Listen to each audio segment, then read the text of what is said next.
Greetings, it's Eric Backer from New Zealand, the naturopath. I have another question here from a subscriber. Let me see. I seem to be reacting to fermented foods. I've tried plain homemade yogurt and kefir, but broke out in a facial rash within a few days. At first I thought it was a dairy issue, so I made yogurt and kefir with coconut milk. The same thing happened again. A red, oozing, itchy rash appeared. It stayed for about 10 days. I'm wondering if I have just made too much too soon, I had about 6 ounces of yogurt for 3 days in a row, and then I had kefir. I'm reluctant to try again, but if I do, should I just have a small amount or every several days? Because this rash wakes me at night and it's very uncomfortable. I'm afraid to experiment. I need your trust and advice. Thank you. Well, I think many people overdo this category entirely of fermented foods and cultured foods. And when you see websites that came out, books like The Body Ecology Diet, people went crazy with fermented foods. And they made far too much kefir, and they were eating too much sauerkraut, having too much yogurt. So that's like saying to me, I want to get fit, so I decided to take up canoe polo, I'm doing boxing, judo, hockey, wrestling, I'm going to the gym 3 hours a day, and I've just started to do paragliding, and now I want to do base jumping.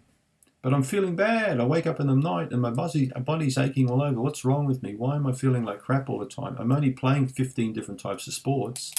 I mean, for Christ's sakes, if you're taking all of these types of things like yogurt and kefir, and no doubt there'll be some kombucha and maybe some sauerkraut thrown in there, it's overkill, overkill.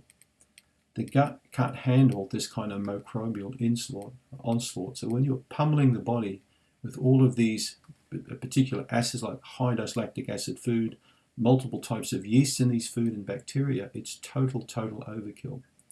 What these websites don't tell you is you need to be very careful with the microbial balance in the gut and may change very slowly. So for example, if you've not had kefir before, you may want to start with a half a teaspoon of kefir per day because it's such a powerful food. I've got a book from the 1950s on ferments and cultures, and they specifically state in the book not to take kefir if you've got a digestive problem. Move it up 50 years down the track, and everyone's taking kefir, recommending everybody have it. Move it ahead 50 more years from now, and people will have the same amount of caution. They'll realize how powerful this food is. We go through these stupid trends all the time, and people don't seem to wake up. They just follow like sheep. They follow what everybody else says. So, the clinic has taught me kefir is the wrong food when you've got a gut imbalance. Yogurt is fine, but again, if you've got a very big problem with candida and low beneficial count, you need to go very slow with yogurt to begin with. You may also have a dairy allergy, so you need to be cautious. Always be cautious with yogurt. Start with a tablespoon per day, and many people can gradually build up to a small bowl per day. Sauerkraut is not a problem, but if you've got leaky gut and a bad histamine problem, you may get itchy skin and strong reaction to it. Again, you've got to heal the gut before you can include these foods into the diet. So the first thing you may want to do is a stool test. Check to see what level of beneficial bacteria you've got, what level of imbalanced flora you've got. Have you got any yeast or parasites there? Is there any inflammation in the gut? Is the immune system faulty? So fix these little problems first and then introduce these foods slowly but surely to build up the microbial health of the gut. It can take 3, 6 or 12 months to achieve what I just said. Once you've achieved that and you slowly introduce these foods, you can build the gut health up to a very high level where you can tolerate a small amount of kefir every single day. And who knows, you may even be able to tolerate kefir in the day and yogurt. But to put kefir and yogurt into the diet at the same time, to me, that's really crazy.